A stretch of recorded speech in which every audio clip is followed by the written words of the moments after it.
ঘটনার প্রতিবাদে পথে নেমেছে সিপিএম। টালিগঞ্জে মিছিল।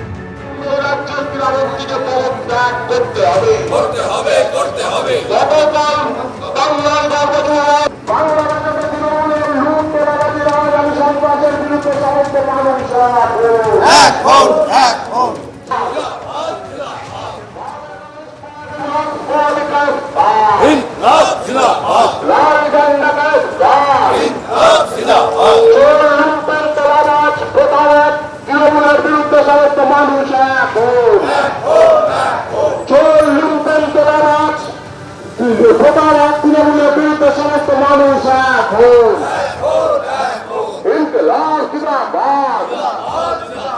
সরকারি পৃষ্ঠপোষকতায় বাংলার